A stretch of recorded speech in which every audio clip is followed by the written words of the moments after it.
Hey everyone, so today I'm here with Emily. I saw you on a YouTube video doing an interview with who was it again? What's his name? James. James, Yeah. right. And I was just kind of blown away by the amount of knowledge you have on things like the differences between cooked and raw, on just autogenous, caffeine, environmental toxins, Yeah. detox, salt. I mean, you just have a very good understanding of the way the body works, and it was very impressive because we're both Thank you. 19. So yeah, it's really Yeah. cool. How did you start learning about all this stuff? Like, where did it all begin? Yeah. Basically it was about 2021 when I was in grade 12 at that point. And at the time I was wanting to do something in health, but I was thinking the wrong idea because I was thinking more nursing or doctor during high school. Hmm. And I had actually started having really terrible uh, illnesses and symptoms in about 2021, even though I had illnesses quite a lot as a child because of celiac disease. My gut was always leaky, which meant so many other issues. I was anemic as a child, ferritin levels of 5, couldn't get out of bed. And basically, what I took was it was a pharmaceutical drug, and I had very bad side effects to it. It was actually the contraceptive pill. I am pretty sure I had an allergic reaction. I went to the doctor. They said, "Oh, you're one in 10,000 women that is allergic to the estrogen that they use in the pill." And I also took the Yaz pill, which is supposed to be, I took it for acne because I had really bad acne. Um, and it's supposed to be the strongest, the most potent, and also has case studies overseas of 2 women actually having died of a stroke from it because it's quite strong. And I started getting really terrible symptoms. Like I had breathing issues. I developed vertigo. Hmm. So the whole room was spinning constantly. I had a headache every time, every second of the day. So I was constantly taking Panadol. So that was wrecking my gut even more. And the pill also wrecks your gut quite a lot. It's quite antibacterial. Um, and then one of the worst things that happened was I developed chronic rhinosinusitis. So throughout my whole life, I was, I breathed through my nose. I never had environmental allergies, slept with my mouth closed. And I took so much pride in that. I knew about that. At 16, I knew about mewing. So I remember when I was 16, I was always tongue on the roof of my mouth, I was mewing. But then as soon as I took this pill, I started having like constricted breathing, panic attacks, like I mentioned. And when I stopped the pill, I only lasted 2 months. I would have actually, who knows what would happen, but I became hypochondriac. My mom was taking me to the doctors constantly. I had all these issues. And everything went away about a month later. So the vertigo went, everything else went away. My acne got worse when I took it, even though it was for my acne. But it calmed down a little bit. Just the inflammation was so bad. Um, but one thing that just didn't go away was the inflamed nose. So there was no like running of the nose like a typical sinus condition, but it was just very inflamed. So I couldn't breathe through my nose very well. And at the time, I thought the best thing to do was to have a surgery. So I got a surgery for it, but I was still quite aware to the point where I researched it. I was terrified of all the things that could go wrong with a sinus surgery because everything's so delicate in the sinus membranes. So I had an inferior turbinate resection, but I was like, I wrote a letter to the surgeon and I was sitting there saying, you are not to take any more than 30% away. You're not to touch the middle turbinates. They aren't allowed to touch the superior ones anyways. But if they cut out the middle ones, then you've got empty nose syndrome. And that is just, it's crazy how much a blocked nose can just affect your psychology if you're used to Hmm. breathing through your nose, really. So Hmm. I that really put me on the path of I cannot live like this. I need to figure out something to just heal my body completely. And when I changed my diet, it began with strict carnivore. So it was end of 2021 that I was looking into carnivore. And then I started it like January 2022. So that is where it started, and I'm still on it now. And we're in January 2023. Something similar, anyways. I introduced a couple more plants, fermented foods, because I really just was trying to listen to my body. I was sticking to what everyone else was doing with this strict carnivore, but because I had other issues like constipation that lasted pretty much my whole life, problems that with digestion. I was just doing what worked for me. So when I started and I was doing I was just eating meat, eggs, chicken, salmon, butter, water, salt. And that was all cooked. So, there was no raw milk included. I wasn't even having any carbohydrates. Mm-hmm. And I was eating a lot of fat because I knew I needed to eat a lot of fat. Otherwise, my body was going to have to try and convert the proteins into carbohydrates anyways for energy. So I was having 250 grams of butter a day on top of the fat from the meat, but I still lost my period for 6 months. So, all the females in the community were saying, go to eat more fat. And I'm like, I don't know how much more fat I can eat than a stick of butter a day. It's Yeah, yeah. that's a lot anyways. But the constipation was not being helped. So eventually I realized, you know what? I need raw foods. I need enzymes and bacteria because I was so fussy my whole life. I wouldn't drink a glass of milk. I thought it tasted weird. I didn't like slow cooked meat, didn't like the fat on my meat.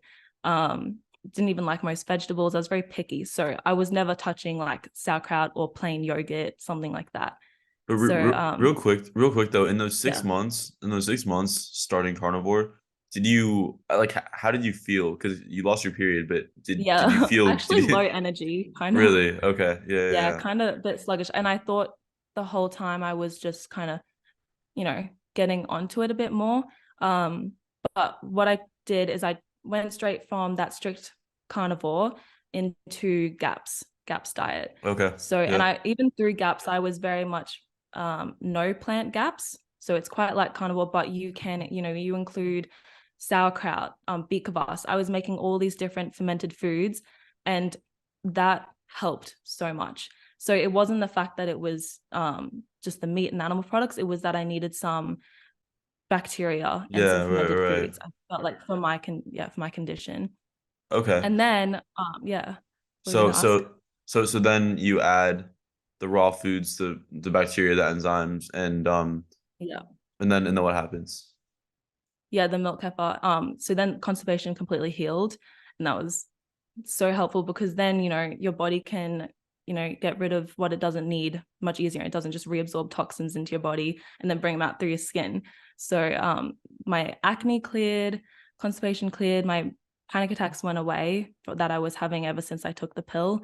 My nose has gone a little bit better, but I'm not fully healed, so I'm still healing, of course. But what I did was eventually, whilst I was on GAPS, I found out about, I started reading into Ogenus. And then I really liked what he had done. He was great for his time, honestly, even now.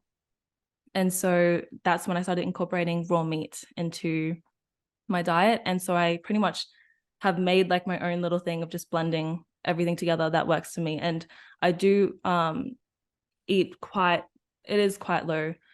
I don't eat any starch at all. And then I eat quite low carbohydrates to an extent. Yeah. Some days none, some days some. Yeah. Okay, so you get carbs from milk, and then what Yeah. plant foods My do you eat? favorite. Yeah. So the only times I'd really eat plants would be if I'm making a stock, like a meat soup, I'd probably put some onions and carrots, and that Hmm. would boil. And the organic carrots, and then sometimes, not that often, but sometimes a raw grated organic carrot. And then that's pretty much it. I pretty much only eat those. And I don't really eat the onion. I never eat the onion raw. It's only ever goes in the stock or sometimes just cooked pumpkin. Okay, And that's about the only vegetables. Fruit wise, I don't eat much fruit, mainly berries, and got it. sometimes like mango or banana. Yeah. Nice. Yeah, so I took a similar path. I mean, carnivore wasn't bad for me. It improved a lot of my issues, but it Yeah. didn't get me all the way there. And Yeah, right. since then, I've done way more raw meat. I mean, I basically only eat raw meat now with raw eggs and raw dairy and some plant Yeah. foods. And I've gotten some heat for it, like quite a lot of Yeah, heat I because think so. oh yeah, yeah, yeah. And it's kind of interesting seeing people get really angry about the advocacy for raw meat because people really don't Yeah. like the idea of eating it. But from your experience and from what you understand about raw versus cooked meat and also raw versus pasteurized dairy, what Yeah. are those key differences that are going to help relieve symptoms one way, but not the other?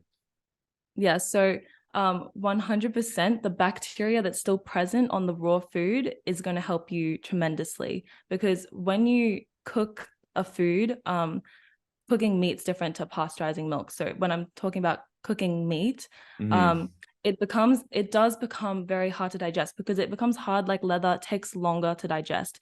You're cooking out all the water, and then you're cooking out all the water soluble vitamins, and then you're left with a very tough piece of meat that is fine, but you need to have a very low stomach pH and a very acidic stomach to be able to digest that more. Whereas, if you were eating a raw steak that's, still hydrated, like it's got all the water molecules still in it, and all the bacteria present, because it's true, there probably are some parasites on there, but the idea is that they're not bad for you. And so when Mm-hmm. you eat it, your body just assimilates it. It can get all the nutrients in bioavailable form, and it will just go through your digestive tract so much faster, so much easier. If you can just imagine it, like the steak that is raw just looks way more easier for your body to digest, as if it was like a fruit. Fruit digest, you don't even have to digest fruit. It just goes through your body so quickly. And it's the same in comparison to a cooked steak. Whereas if you think of a vegetable, you think, oh, it's going to take forever to get through your digestive tract because of all that fiber. Yeah. Yeah, when you look at Augustus's way of eating, it looks so easy to digest. You can just It look at it. I mean, does. like you have the vegetable juices; those just are going to go through.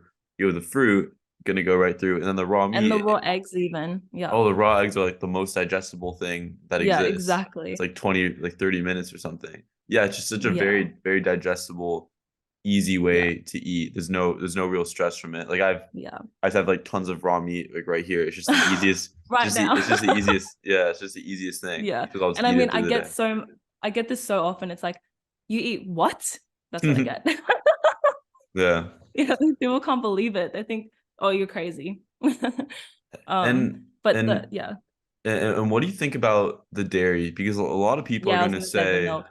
yeah, like a lot of people are gonna say on carnivore because they want to eat the most natural ancestral Yeah. diet, and dairy, I mean, wasn't really introduced as a big part of the diet as far as we know until agriculture commenced. So, what do you think about Yeah, dairy? because I of mean, the personally, farming of the I'm cows. right. Like, I'm a fan, but what do you think about it?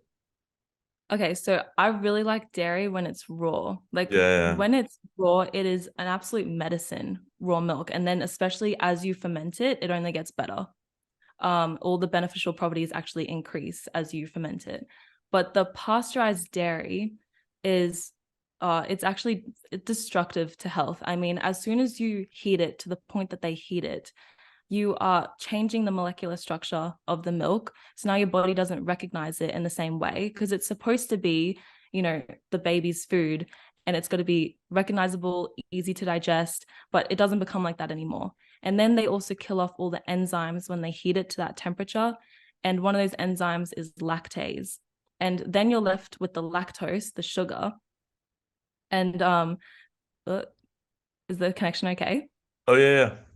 Am I Yep. frozen Okay, on your cool. I end? got a Okay. message. Oh, okay. um, Cool. Yeah, and so then you're left with the lactose, but no lactase to digest it. And we don't have the enzyme lactase in our body to digest that lactose. So that's when you see all these people with lactose intolerance. And then everybody's got this idea that it's milk that's the problem. But it's not the milk, it's the heating and the pasteurization of the milk that's causing this all these intolerances to dairy. And for me, for example, I feel as though even if I was to drink a cup of pasteurized milk, and I was at the beginning, just before like getting rid of coffee out of my diet, then I had no reason to drink it as such. Yeah. But I felt like it made my acne worse to a certain extent. But I drink raw milk every day, and I have no problems with that.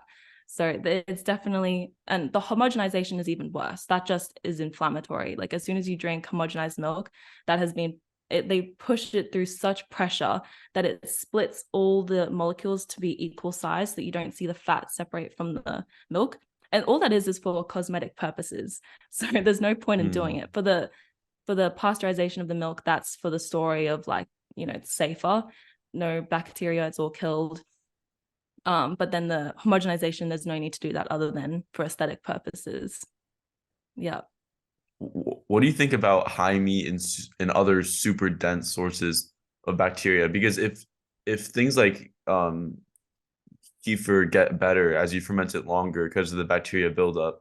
I mean, there's some really dense sources of bacteria like high meat or Yeah. some people even eat cow poop as a source of probiotics and Yeah, bacteria. I So have that. yeah. That's because the cows ferment their foods. They've got a lot of bacteria in their digestive tract. So when the feces comes out, it's very it's full of bacteria, supposedly. But high meat, yes, I've eaten a lot of that.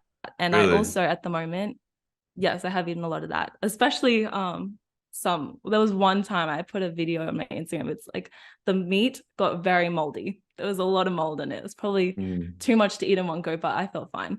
And at the moment, what I've been doing is I got some organic blueberries, and then I just rinse them in some filtered water, pat them dry, and then leave them to sit in a bowl, like a ceramic bowl with a china plate on top, and then left them to mold over took about 2 weeks in our summer. And so now I've just been eating one moldy berry every day. And I've absolutely experienced some detox symptoms from that. But I Mm. believe that the mold, even like that, every mold, all the colors, the purples, the whites, the greens, very beneficial. You don't want to eat the black mold that grows on the walls, because what I believe that mold does is it eats toxins, it absorbs the toxins. So it's kind of like a sponge, and it does that in your body, and it does that on the walls in your house. So when you get black mold on the house walls, it's not the mold that's making you sick. The mold is actually absorbing toxins from the building materials, whatever you spray in your house that's toxic. And that's what turns it black. So that means that mold has already absorbed toxins. So you don't want to eat that. That'll make you sick, because you've got eating mold that's got the toxins in it if you eat it. But it's actually neutralizing the environment and making it much cleaner and safer than it otherwise would have been. Interesting. Okay, Yeah. So it does the same thing in your body. so you're eating a moldy berry a day. What do you think would happen if you were to eat like 10 of them? Like, do you think it would So be a heavy detox? I think that's too heavy. I think that it's definitely the case where you can detox too fast, and that's going to cause more damage than it otherwise would have been if you just left the toxins in your fat. So having one a day is much safer. Your body will just release a little bit over a couple of days. Whereas if you take a lot, and then that's going to cause a huge detox, and then when they're floating through all the body, the bloodstream, then it can, if you haven't got whatever you need to get the toxins out of your body, then they're just going to deposit somewhere else. So they might have caused damage wherever else they were, and then they might go into your brain this time. So now you've got toxins in your brain because you dislodged them, but then you couldn't bring them out, because you do need certain things, like you need lots of saturated fat to actually bring out toxins in your diet. Yeah. How do you detox? What are your symptoms usually? Okay, well, it's always different. For some reason, okay, since I started the moldy berry detox, I got an ear infection. And, some people are saying, like, oh, how is that a detox symptom? It doesn't seem like one. But I would say it definitely is. I mean, I've never had an ear infection in my life. It's like swimmer's ear, where just one ear just became inflamed and blocked. But what else would it be? It's your body pushing out toxins through fluid. Hmm. And then I also probably a little bit fatigued, but not so much. It's hard to tell because I work a lot, but I would say my skin, I feel like my acne got a little bit worse again. My skin completely cleared, and then I feel like I had some pimples coming out again. My skin seems to be very much where my body detoxes through. Like as a kid, Okay. I always had eczema and different Mm. problems. So yeah, I got a little bit of rash on my stomach as well. That's a common detox symptoms, like rashes, nausea or loss of appetite, just different things like that. That is a more of a safe and like you can handle it easier sort of detox symptoms. But then when you get, like bronchitis or something really big, that's a huge detox. Yeah. Mm. Yeah, for me, I find that it's really fatigue, and there have been times where Yeah. I feel like I'm just detoxing really hard, and or I'll do one of the hot baths, and it's just takes everything out of me, and it feels like, and I'll just Yeah. sleep like 13 hours the next night. So for me, it's fatigue, and I'll just sleep a lot, and Yeah. otherwise it might be a rash on my chest, and that's kind of Yeah, common rash. because I had And this yeah. really bad detox, like a really bad sore throat, where I probably coughed up like pounds of mucus. So it was just, I mean, Wow. I mean, it's yeah, been that hard. is a detox because it comes out through the mucus.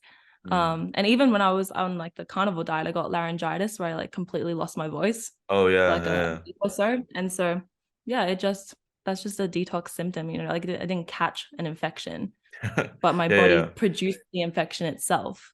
Yeah, Yeah. we can definitely talk about germ theory soon. I just did a Yeah, video yeah, addressing it. So, um, yeah. so what do you think about getting fat? Because this is something else that Audrina says, and to me it makes sense. I mean, if you're a super Oh, yeah, he skinny does say that. person, if you're super skinny and you're toxic, though all those toxins store in the organs, versus if you're fat or a little bit fatter, then you can store more of that in the fat and protect your organs. What do you think about it? Yeah, I've absolutely heard him say that. And I had a couple of people message me and say, don't you think you should have maybe gained like gotten fat or something whilst doing this berry detox? Um, but I feel as though, I mean, you don't have to be so overweight, but if you're eating a raw primal diet, for example, very healthily, the fat that you put on your body is going to be different to if you're, you know, eating lots of seed oils and then your body's creating fat to store toxins. That's a What do bit you different. what do you think the So difference is? Like the the difference. Well, what Agenus spoke about was actually that uh the sizes of the fat molecule is different. So it's like you can weigh the same, but the molecules are so much smaller. And so you can have more fat on your body, but it's almost like your it looks more solid. So it looks more like muscle mm, rather than flabby tissue, okay, if that makes okay. sense. I So feel the like I can relate to fat, that yeah, actually. Yeah. because you are eating lots of cholesterol, so you've got the structure for every cell of your body. So even though if you're putting on more weight, it doesn't look like you're super fat, if that Yeah. makes sense. And then if you're eating a toxic diet and you don't eat lots of cholesterol, for example, and you have lots of cellulite because you don't have the structure for your fat cells to form. So then, you see where all the fat looks very saggy. That's Mm, that's what I would say is more the toxic bad fat. So you can have good fat on your body. And honestly, what I find surprising is that even though I feel like back in grade 11 versus now, I look the same size, but I'm heavier now. But I look and feel the same size. So it's almost like either um, from working out, I have muscle or whatever it is, or it's just the type of fat that's different. But I eat the same amount and I feel as though I look the same, but or look similar. yeah. So yeah, size wise. So yeah, it's quite interesting. I feel as though maybe the fat is a bit heavier if Mm, it's could like be. more solid like muscle. This is just what, yeah, I heard Origenus speak about. Yeah, Yeah. same here. I gained a lot of weight and nobody would have been able to guess because it was Yeah, just it's odd. it's like where did it go? I can't tell where it went, but I Yeah. gained a lot. Yeah, Like that's what I yeah. feel like as well.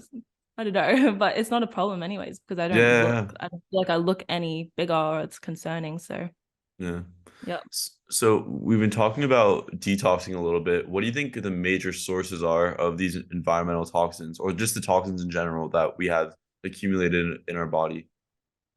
Okay, yeah. So we've got the ones that come through food, and then we've got the ones that, we breathe in, we touch, and we're just exposed to through our day-to-day life. So obviously the food ones are what you're going to find in all those processed foods. So the all the sixes, the twos, so those are the preservatives, the MSG, food colorings, even the natural flavors are just chemically altered so much. It just had to be natural to begin with, but then they call it a natural flavor and chemically alter it as much as they want. So that's still going to be inflammatory to the body because the body gets in these compounds that they don't recognize, don't know what to do with. And so they just react and try to fight it off or don't know what to do. So that as well is considered a sort of toxin. Um, then we get heavy metals all the time, even just breathing it in from the chemtrails and whatnot. Um, and obviously the plastics that we touch, everyone's got to stop using these hand sanitizers because I'm sick and tired of breathing it in. Yeah, um, honestly. when you can smell that hand sanitizer smell, and I'm trying to like repopulate my nasal microbiome. to deal the nose symptoms. Oh my gosh. I mean, Yeah. at my Airbnb, the guy cleans the bathroom every day or whatever, and it's just so disgusting because, Yes. Also, like, all of those fragrances. yeah. Honestly, they're all so bad. The perfumes are so bad, and I feel like you probably can relate to this. We become probably more sensitive to these disgusting smells because our body's now Yeah. cognizant of what they are, and it's just terrible. I mean, they smell so Yeah. bad. All my sister hears me say is like don't come near me because she puts on so much perfume. Yeah. And the perfume is so strong and it's just full of neurotoxins, full of xenoestrogens. Um, uh, it's like terrible. It's going into, where does it go into? Your lungs, into your bloodstream, and then your body. If you've ever read the ingredients of a perfume, I mean, with cosmetics, you might find one thing like an oil, but a perfume has about 50 ingredients that you can't pronounce. And that's Mm, all. It's just mm, absolute toxins in cologne and perfume. It's got to be so much worse. And we breathe it in. So, and the cosmetics is a disaster as well. Like all the makeup that goes on the face, and as well as the clothes, because a majority of the clothes we wear today are made out of plastic, like a type of plastic. So polyester is the most commonly used material and it's also the cheapest, and that's mm, almost completely plastic. And so you've got that all over your body constantly being absorbed in. And only maybe 1 month ago, I went through my closet and I was like, hey, I'm not wearing these anymore. And I've started making the switch into organic cotton, or just cotton, linen, wool, those types of natural fibers, and then just throwing out all the nylon, the rayon, all of those synthetic fibers. So I've made the process and just slowly tried to stop wearing those as much as possible. nice. Because yeah, you go to the store and all you see is just those sort of materials. Yeah. I mean, the toxins really are everywhere, and They are. it's Yeah. crazy. It seems like what separates a person from good health or poor health is how good they can detox. And there's just I Exactly. think Yeah. there's this huge genetic grounding in that. Like there's some people who eat like crap and they still seem to be healthy, and it's just because they can Yes. clearly Gosh, I've detox got those better. type of people in my life. And you Yeah. wonder, oh my gosh. So I would say, well, the first part of detoxing is just trying to cut out the toxins as best as possible. Because, if you're trying to detox, but you keep putting in more toxins, then you're not going to see a big difference because you're just going to keep on replacing what's there. But then if you try to cut the cosmetics, use something that you can eat, like the best rule of thumb is to only put on your skin where you eat. Yeah, I That's the agree. best thing. Yeah. And when I was, trying to, I was deep into like the skincare routines and whatnot because of my acne. They actually tell you, all these skincare influencers tell you not to put anything like natural on your skin. Like don't put olive oil or don't put avocado. Those are examples. I've got no, I don't use those, but like, they say not to do those. But I mean, I put milk kefir on my skin and that's it. But I just Mm, use a face mask. So I put it on and then it dries and then I wipe it off. And that's mm. fermented milk kefir, and that's been like the best thing actually. And that's it. Really? Just water to rinse my skin, and that's all. What do you wash your hair with? That I wash my hair with like this. It's a soap bar, but it's not. Mhm. It's like the soap is just oils. It's like an organic oil Okay. soap bar. So it's not that cast soap. I did try that, but I felt like it was, I don't know, it was like too oily, or what was it? I don't know if you've ever tried it. I feel like it just made my hair strawy or something. So I found like at this Mm. biome store, just like this soap bar of oils. I've pretty much cut out most or everything that's a product besides toothpaste, which is fluoride free. Like I've had fluoride free toothpaste my whole life. Um, and then that like hair shampoo stuff. That's just packaged, but there's no chemicals besides the oils. Got it. Yeah. Yeah, in my opinion, I think I have a feeling that the shampoo and conditioner are doing the most damage because Yeah. we're putting them on topically, absorbing them into the brain. It sounds like Yes, I know. the That's worst why thing. that's why I'm letting my hair grow out because I refuse to go and like get my hair redone because I Yeah, went blonde for a while, but I'm naturally brunette, so I refuse to go and get my hair bleached again because those chemicals. I just didn't want to. So I'm like, all right, I'll go through the regrowth the whole yeah. way out. How long will Yeah. like so your hair will just turn naturally brown again? I guess it'll just take I'll some just time. grow out. Yeah, all the Okay, right, blonde will just right, eventually grow out as I cut it. Yeah. right. So there are all these toxins, but do you have any understanding of what they're actually doing? I mean, are they just accumulating and laying dormant, or are they actively participating in Yeah, hurting well, us? there's probably more types of toxins than we can count because that's throughout every chemical known to man. Yeah. Um, the heavy metals, I feel like the plastics with the xenoestrogens and then the heavy metals probably do the most damage. But preservatives also, because preservatives actually store in our body. Like we can't really get the preservatives out very easily because they preserve the food and then they also Yeah. preserve in our body. So they Yeah, it's actually interesting. store in our body. So considering that you see like you pick up a packet and you see 202 and twos are preservatives. So you just see it in like everything. And the more preservatives you're eating, the more it's sitting in your body and it can't really get out very easily. And obviously causes damage there.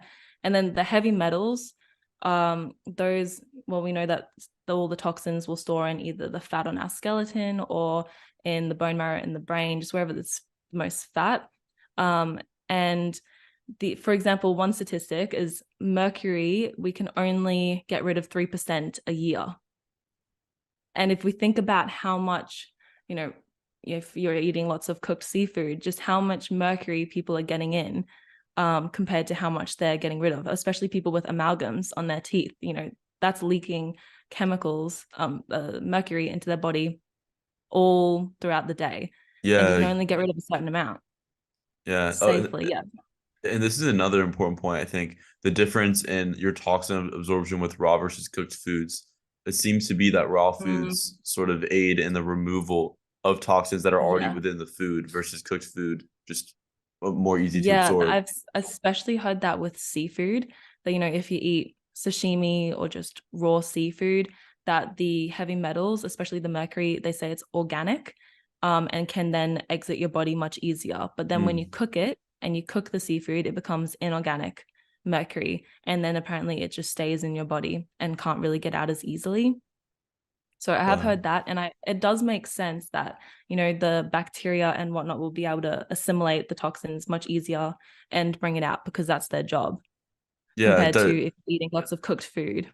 Yeah, it does make sense for sure.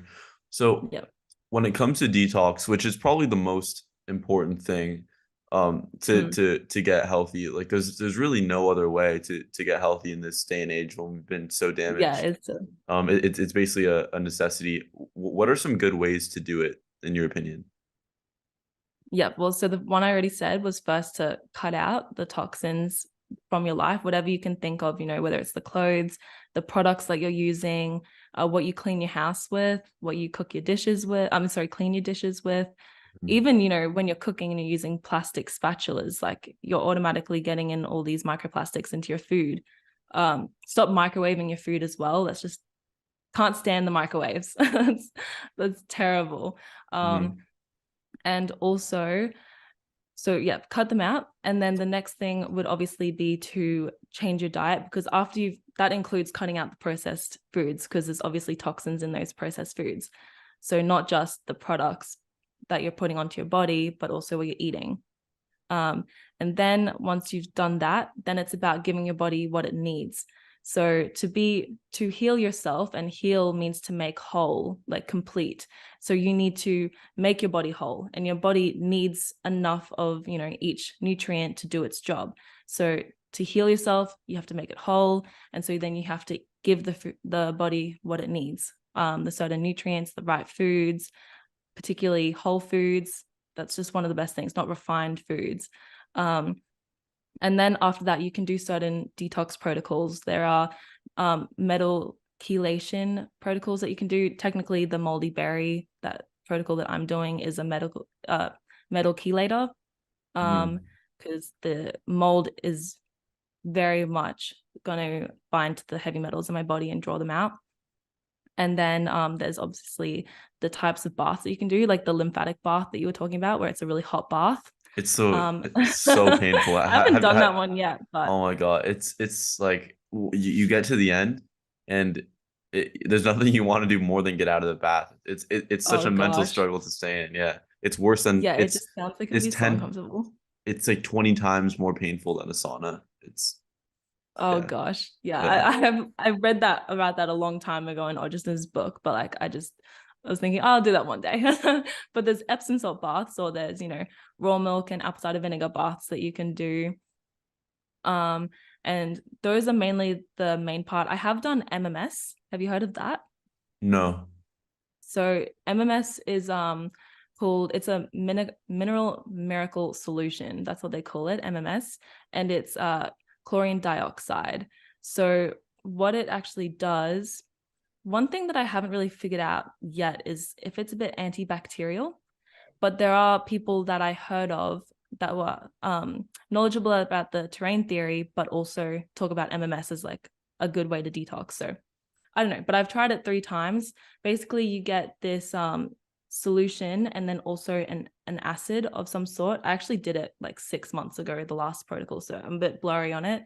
But Jim Humble was the one that started it when he was looking into malaria in another country. So you can read his book, Jim Humble's book, and it teaches you how to do the protocol. And you order the 2 solutions, you mix it together, and you put the drops in, like, I think you start with 1 drop in like a liter of water, and you drink that throughout the day, and you every day you just like up the drops to eventually 16 drops, I think, from memory. What I actually did when I started it, I did with my dad, and we both did 8 drops on the first day, and oh my gosh, that knocked us out. That knocked us really. out. What, Yeah, I what was actually on the floor. I started one day before my dad, but on the day 3, I was like on the floor of my room and I could not move or get up because I was in so much stomach pain. Basically, what I did was just detox too fast. That so is supposedly, yeah. so what's in it? Like just minerals?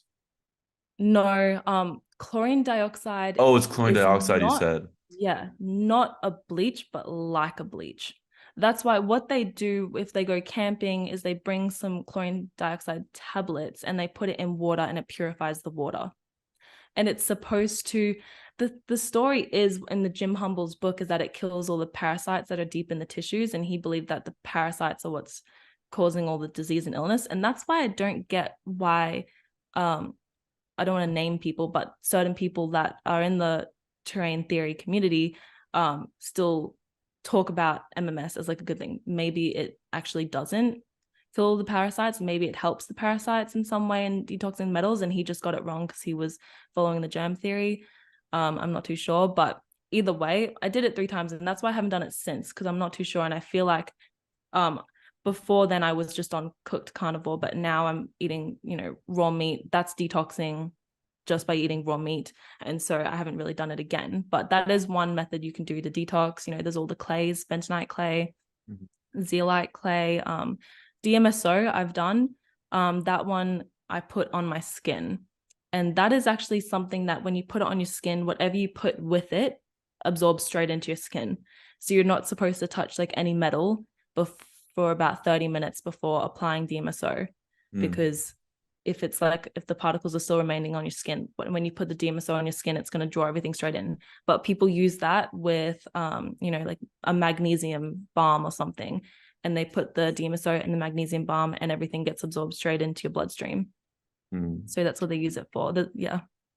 I've been thinking about just taking raw butter and just smearing it all over my face and like because I think I have a lot of heavy metals in my brain, so I'm thinking maybe I could just do that and maybe that'll Oh do gosh. something. Because I Look, mean, wait, do you have raw butter? when I'm at home, I do. Yeah. Well, Ah, that's lucky. I would never put pasteurized butter on my face. Yeah, or I really yeah. don't see any value in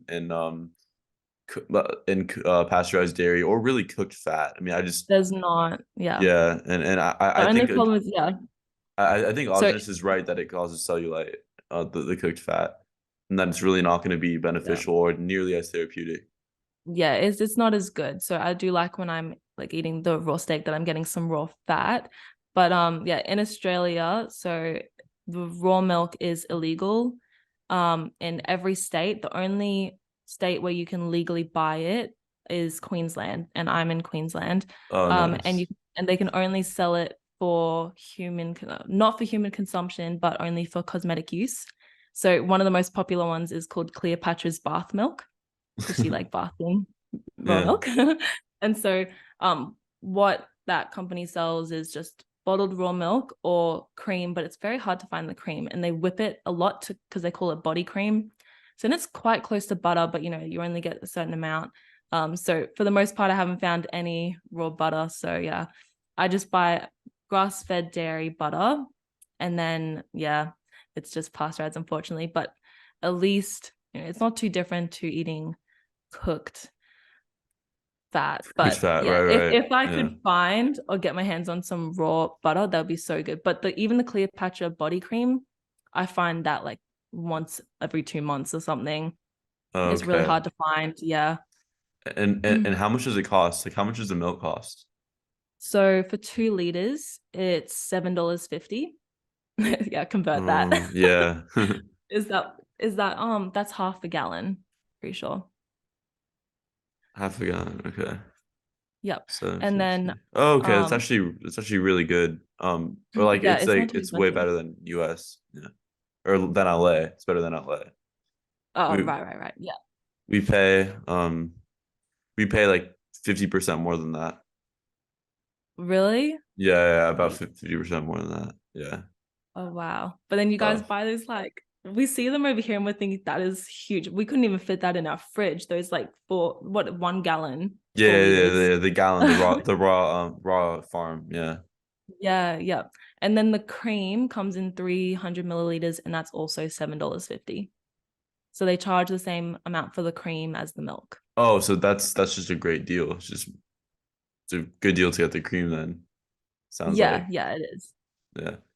Our butter is the same price as the milk for a pound of butter. So it's like Uh, it's just really expensive and that is really expensive. it makes And I eating assumed this that way raw very butter would hard. be, Like, yeah. But then you think it's like it's less processing. You don't have to buy all those heavy machines to then pasteurize the dairy. So it costs more, even compared to grass-fed dairy. So even though I buy, organic grass-fed dairy butter, it still is like more processing than a grass-fed raw butter would yeah, be. it's weird, isn't But it? they charge more. Yeah, it doesn't make sense. Yeah, it's very weird. Like the margins, well, I'm sure it's smaller farms. If they did a large It could scale be that. raw Yeah. dairy, that would be amazing if they could do large scale, but someone would have to Yeah. fund that and do it themselves. But that would Yeah. be crazy. So that could And happen. Ogenus was the raw milk activist of his time. And now I think it's Sally Fallon or the Weston A. Price Foundation Oh, okay. that is like the biggest raw milk activist, I'm pretty sure. Mm. Yeah. Yeah, So, Alginus is the reason why we can drink raw milk in California. Without him, there would be raw milk. that's awesome. Yeah. So you said a little bit earlier that you quit caffeine. Can you tell me why and what you think about caffeine? That's another thing I Yeah. got heat for is saying one of the carnivore doctors is supporting drinking coffee, which is a neurotoxin and not good. Yeah. I feel like, wait, do you like coffee? Oh, no, I Like, hate it.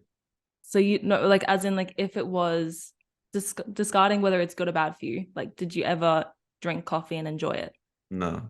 No. Okay, so for me, I actually drank coffee for many years and enjoyed it. Like I drank it probably nearly every day throughout high school and I really enjoyed it. So Mm. that is probably like a good example because what I was trying to look for is I was looking at the facts and I was seeing, you know, I actually enjoy coffee, but I don't want to do it. I don't want to drink it if it's actually bad for me.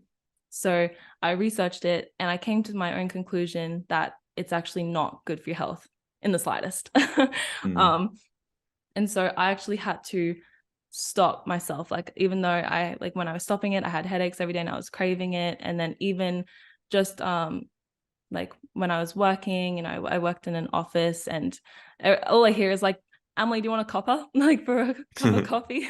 I'm like, Yeah. for 6 months now, I've said, no, I don't want coffee, but I did deep down. um, so basically what I found with coffee, what I first thought of is like, okay, we got to look at what's being pushed. And if it's being pushed, it's usually not good. So Mhm. in every movie, every TV show, you know, they're always drinking coffee. There's a coffee shop on about every single corner. You can find it everywhere. And it's like the social drink, and everybody drinks it, and it's normalized, even though it is actually a class stimulant. You know, it's actually a known drug. That's what it is. But it's a normalized one, just even more normalized than alcohol, because there's 10-year-olds that drink coffee. Yeah, yeah. And so what I did is I was just looking into it, and there I found many studies, and I provide these on my site because I did write about caffeine. I called it like the caffeine conspiracy, because I do think there's a bit of a conspiracy behind caffeine and why it's promoted so much. I believe that, you know, because it situates you at such a high level of dopamine, it makes you content at whatever you're doing, whether it's good or bad. So that's why people that, you know, work in an office drink 7 cups of coffee a day.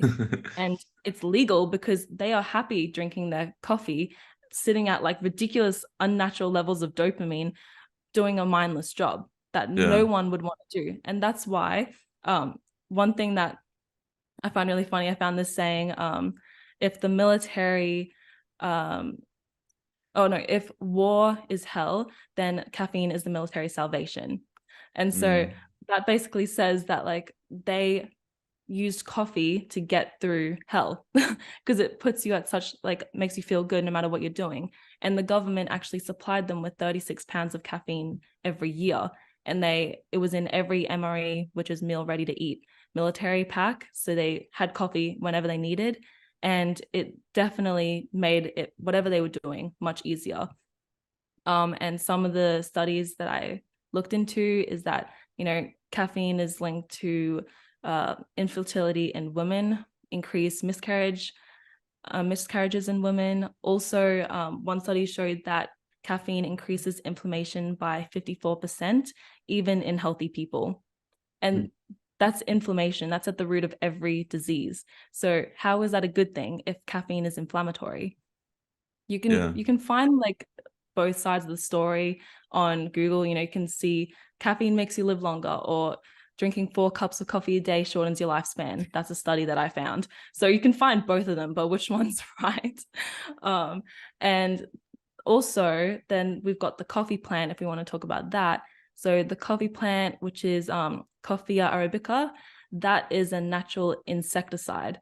So, you know, we've seen videos of where people poured coffee into a cup. They literally tipped out the coffee, so all that was in there was just the aromatic essence of the caffeine, and then put some bugs in there, and they just slowly walk around and then they die because it kills bugs. And so how do we know that that doesn't have an effect on us? Even though we're just bigger, it's obviously not going to kill us, but it's very much the same as how it kills off bugs. And then coffee is also the most sprayed crop in the world, or one of the most sprayed. So we then have a naturally toxic plant that kills bugs and kills whatever eats it. And then we have a very sprayed crop with whatever else they spray it with, all the herbicides and pesticides. And we also know that it is full of anti-nutrients. You know, if you've ever, I know this quite well because I always had to take iron supplements as a child. And they would always say, even when I was in high school, and they would say, don't take your iron supplement within 2 hours of drinking coffee or black tea, because the caffeine inhibits 80% of the absorption of the iron and the calcium. Mm. So, you know, if you're following a carnivore diet and you're eating all this meat, but then you're drinking maybe 2 cups of coffee a day, you're actually inhibiting a lot of the nutrient uptake from that food. And caffeine is also shown to deplete lots of minerals in your body as well. So these things just, it doesn't seem to me, even as someone who genuinely loves like sitting down and drinking a cup of coffee, it makes me feel good and I like the taste. I looked at the facts and I was like, there's no way that this is good for you. It's used, I feel like it's used to control the population. You know, we've got this whole matrix system and everybody drinks coffee in it, no matter what job you're doing, whether you're a movie producer, whatever, everyone's drinking coffee, and it's getting them through ridiculous work hours in ridiculous working situations that we Yeah. shouldn't be doing, out of sunlight, high. and everyone's high on this dopamine. Everyone's high on dopamine from instant gratification through social media, whatever else. And I believe that caffeine's part of that. And, it's such a touchy subject because if you go up to someone who genuinely enjoys caffeine and tells them that, no, this isn't good for you, they're going to freak out. They're going Yeah, to say you're seriously. completely wrong Yeah. because they're addicted to it. They are. I'm sorry, but not sorry. That's the facts. So when I was starting to become more observant of the carnivore community, I realized that a lot of them drink coffee. Most of them do. And immediately, since then, my thought has been, do they drink coffee because they're addicted or because they are on um like they're living bad lifestyles like most people are, and they work and they're trying to find some joy in that, like you said? Or is it because the diet is just not providing them with enough energy? What do you think the main contributors are, if you had to guess? Yeah. So are you talking about people that are on the carnivore diet or Yeah, cooked carnivore, because general people? Carnivore diet. nobody, Oh, because there's nobody who eats raw meat who drinks coffee. No one. And it's that's all, right. I haven't found yeah, anyone either. yeah. um, it depends on, their lifestyle, what's going on in their life, because some people genuinely use it as a crutch, like something to, whether it is like lift their mood or lift their energy. And then other people are just genuinely addicted to it and they just own that habit of multiple coffees a day. I Hmm. would say, well, what it was for me, um, because at the start, there was like 1 week, um, early 2022, when I was on the carnivore diet, that I introduced caffeine again, um, and was drinking coffee because, I was working in an office in an accounting firm, and I am still, but it's finishing soon. And it just genuinely made the job quite easy, like much easier or more enjoyable, because it's not that enjoyable at all working in an Yeah, office every I'd single day. I'd But imagine. yeah, having a coffee while sitting at the desk and writing documents makes it more enjoyable. That was the reason for me, not because I was on low energy, because I was eating such nutrient dense food. I felt great, but it just, for me, it was like the drug aspect. It actually just temporarily like lifts you up, but you're going to crash anyways. It's almost like my mom actually said this to me when I was talking to her about coffee. She said that, if people didn't have coffee or sugar as like a drug in this world, like they'd probably go crazy, or they think they're crazy, because everyone's either high off sugar or they're high off caffeine. And it's very rare to find people that don't consume either, sugar being refined sugar. Yeah. So yeah, that's a good point she made as well. That they're both addictive drugs. We get withdrawals from stopping refined sugar, and we get withdrawals from stopping caffeine. Yeah, Yeah. they definitely are Mhm. both drugs. So when we look at carbohydrates as a whole, do you think that they should be demonized like the carnivore community does? All carbohydrates are bad, or do you think for some people there's a place for them and there's some benefit to them?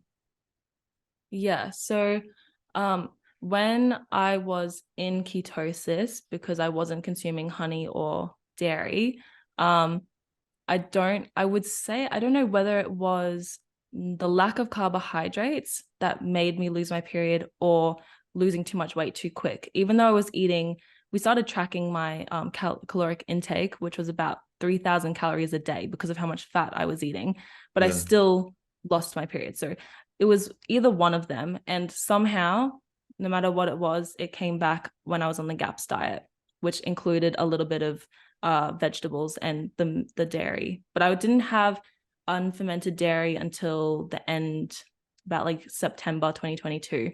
So all the way up until then, I was having very low carbohydrates.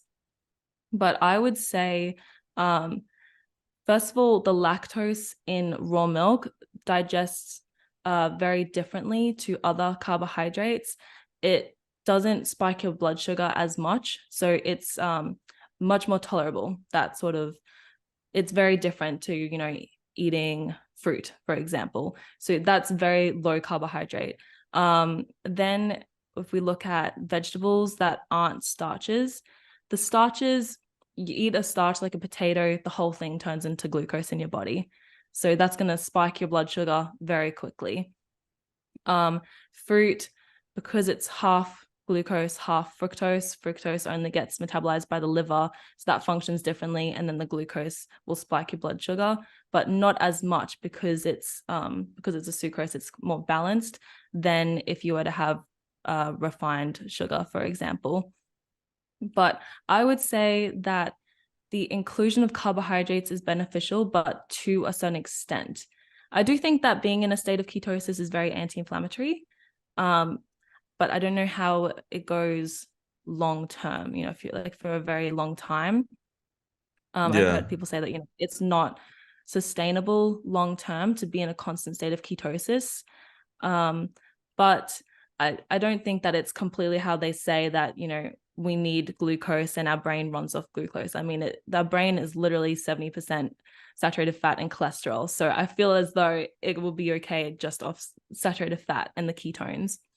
Yeah, But yeah, I've heard someone question the idea that we even require 70 grams of carbs for the brain. I really don't know. So it's yeah, it interesting. doesn't seem to be the case because I feel as though people can be just fine. My dad was on strict keto, like the keto diet or similar, for like 5 to 6 years. And he was healing through diet instead of going the medical drug pathway. So that's what he did, and it really helped him incredibly. So I do believe that it's very anti-inflammatory, and is a great way to heal an illness. If you are in an illness, to have about 5% of your diet from carbohydrates and then zero starch. Yeah. That is, I feel like that is very healing. For me, I don't really have that many. Like the most carbohydrates I get is from honey, like raw, unpasteurized honey. And the honey that I get is from a beekeeper that I see the same one every time. And I know he is outback Australia where there's like nowhere, no pollution anywhere near where he is, no sprays or chemicals. So I have access to very good honey. And Ogenes said that he reckons that if the honey is unheated, that 90% of the carbohydrates of raw honey will turn to enzymes in your body. Yeah, which is very interesting. Have you heard that? Yeah, And yeah, what yeah. I was talking to my dad about doing, because my dad knows all about Ogenes.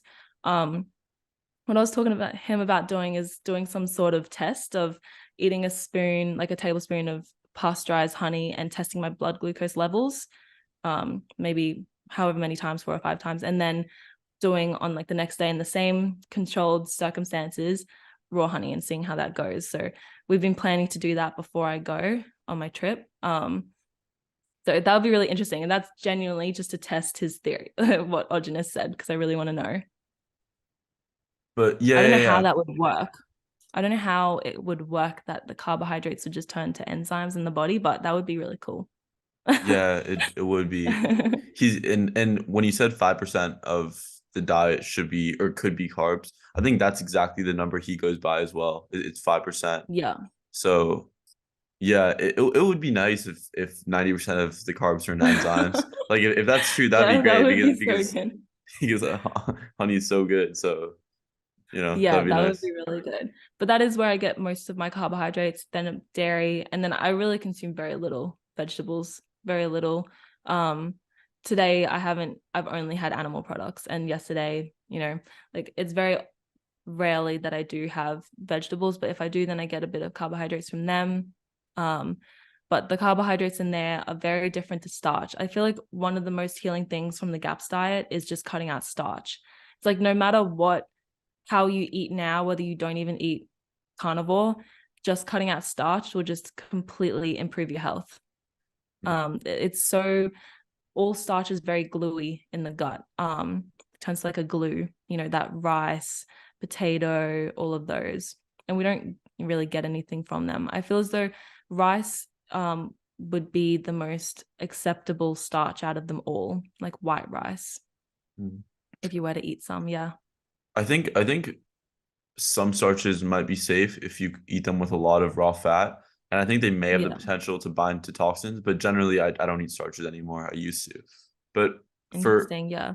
but for me personally, for plant foods, I've been having a lot of issues getting good water. And like Ah, I'll try to drink the water in this house and I'll take a sip and it just tastes disgusting. Like it tastes Is like it tap water? toxins. I don't. Yeah, there's no way it's filtered. So there's, Oh yeah, yeah. yeah. So I'm like Ugh. trying to improvise and figure something out, and Yeah. so I started just taking like carrots and just spitting out the fiber. So like I'll like bite a carrot and just spit out Are the you eating fiber. dinner right now? You're just pulling out all this food. Oh no, my room is so small, so it's just I just have bags of stuff. Yeah, so I can just pull it out Okay. anywhere. But I was eating Oh meat. yes, but yeah, I you're was eating meat in the practically morning. oh yeah, so Yeah. you're practically juicing the carrot in your mouth. Yeah. Yeah, Huh, basically. Because it's either that that works. or it's either that or tap water because we have no raw milk. So I don't know. I Oh, mean, it's yeah. I find that it's actually like not an issue. I actually feel kind of good with it. And it's yeah, so if full you're of eating all electrolytes. the raw meat, then that should be fine. Yeah. And Do you then eat salt? I don't eat salt. No. You We, don't eat we, salt. no. We can talk about that. But Okay.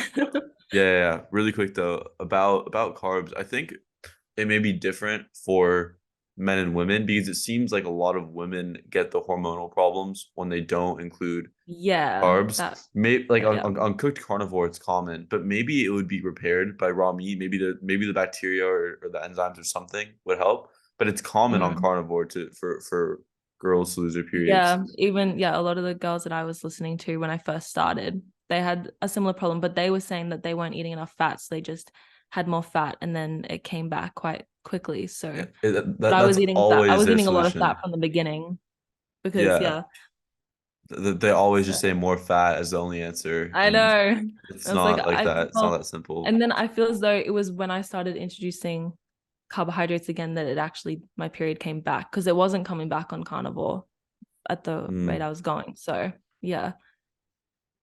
So okay, yeah. Let's talk about salt because to me, so I have some different thoughts on salt. Number one, Yeah. I know that it's just mineral. Like salt is just minerals, and I Mm. understand that in an environment where we're deprived of minerals, I see the benefit. But at the same time, I know that salt hasn't been a common part of the human diet until about 500 years ago, from what I know, from what I understand. And also, Okay. Autogenous says it's an explosive. It's like more explosive than certain explosives, like sodium when isolated. So I don't know. Just Yeah. I do know tell that me what your thoughts are on salt. that's like one of the biggest controversies that I've experienced, especially like on my page where people say, why do you eat salt? Or because a lot of raw primal dieters follow me or I follow them. And when they see that I have eaten salt the entire time, even though I'm fully aware that Ogenist said no to salt, but I didn't really think I was going to be following everything that he said. I wanted to make up my own mind on Yeah. everything. And so I looked quite deeply into salt to see what I could find. And so I'll just explain my opinion on it. So yeah, salt's basically made up of minerals. It's 60% chloride, 40% sodium, and then other trace minerals as well.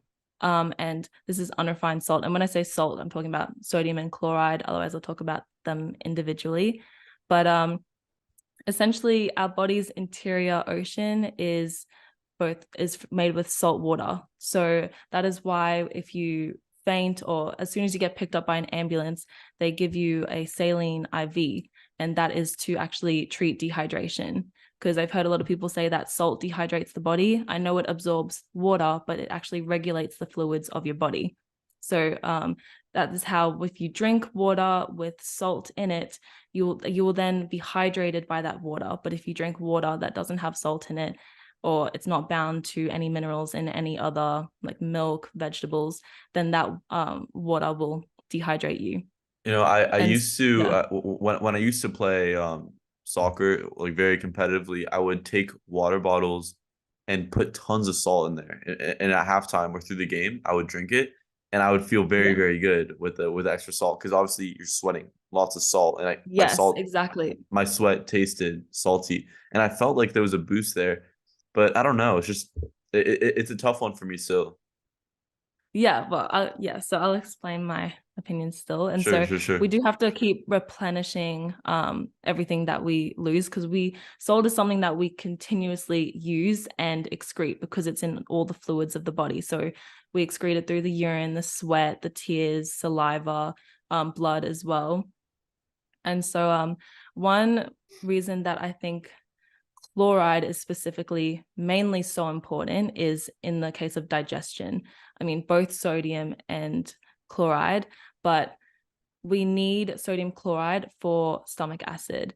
And we do get it in food, but for as much as we need in the body for all the processes that I'll get into, we don't get enough from our food, or like even remotely close.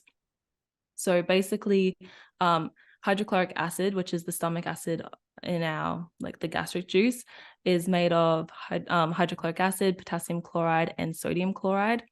And so to use an example for digestion, because I'm sure you know that we should have a very acidic stomach pH, and I reckon it should be 1. Oh, The really? So human is really, supposed to be, really low. yes. I mean, vultures have a stomach pH of 0, and they're scavengers where they'll eat rotten flesh, but then high meat is rotten flesh. So we are able to digest that also. So yeah, I say if you want to digest like a champion, your stomach acid should be 1.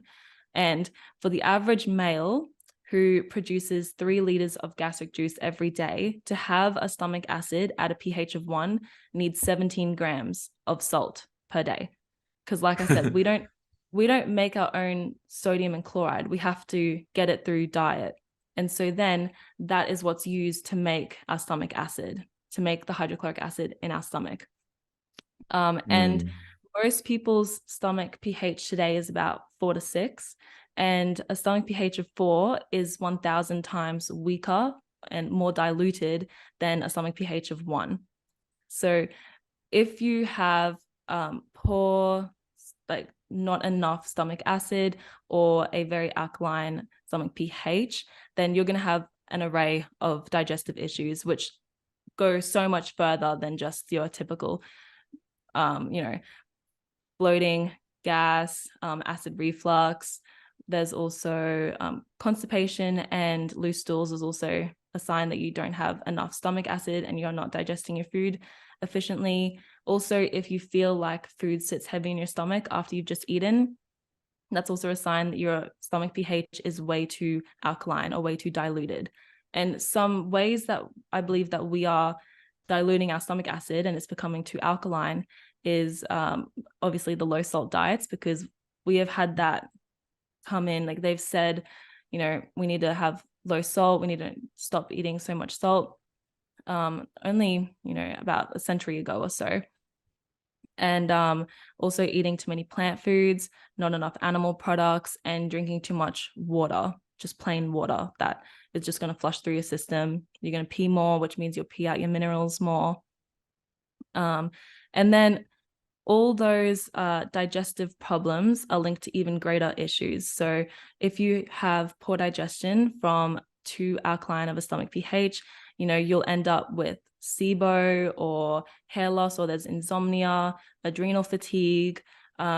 There's so many different problems that are related to digestive issues.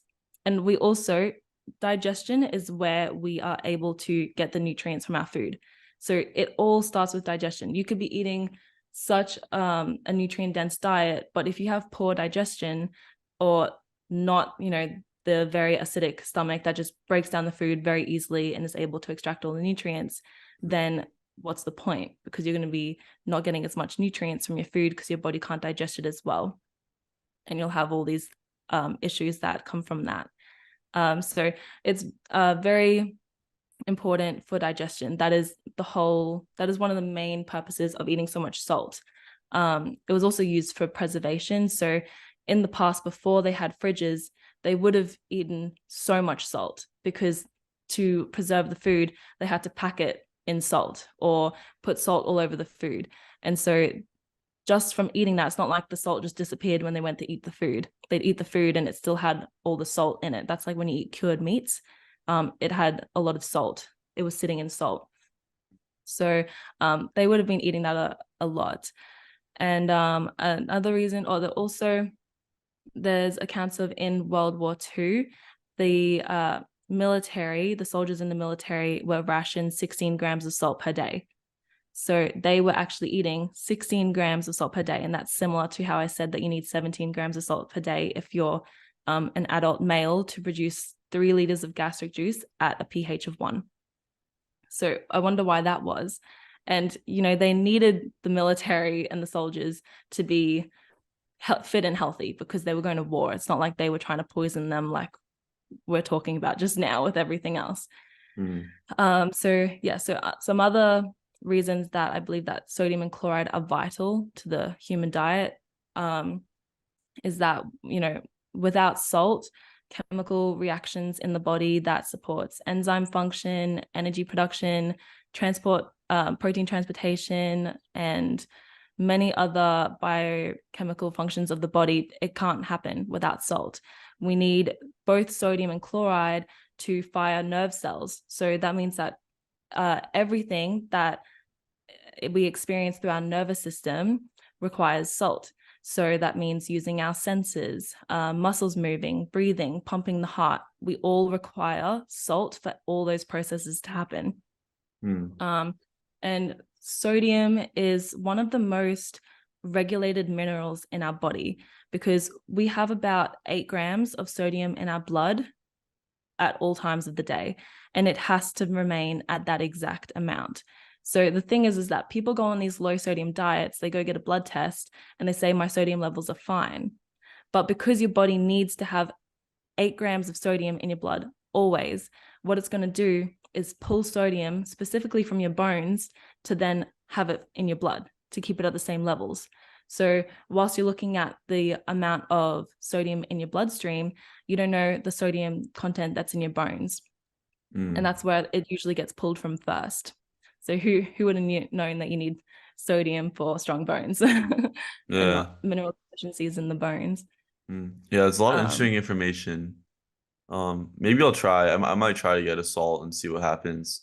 See if I feel any different or any better. I know that we used to drink a lot of blood, or we used to have a lot of access to the fluids of meat since we were eating freshly yeah, slaughtered meat, which means our sodium content would be way higher. And also, yeah, there's a fair that's amount yeah. of sodium in milk. So, yeah, I'm sure Yeah, that's it's why the Maasai tribe were able to not have to eat so much salt because they always drank blood. But we're not really drinking blood every day, so we will add the salt. And another reason, because I feel as though chloride is quite targeted a bit more than sodium. A lot of people will they do something like try to get the sodium from celery by dehydrating the celery and getting the sodium. I've seen people do that just to avoid chloride. But one thing that chloride is so important, it's not just the sodium that's important, it's also chloride. And they say it's inorganic, but chloride's an organic mineral. It's in our body, it's in milk, it's in blood, it's inorganic food. So we need chloride. And there's something in our body called the chloride shift. And what that is where chloride carries oxygen into cells and carries carbon dioxide out.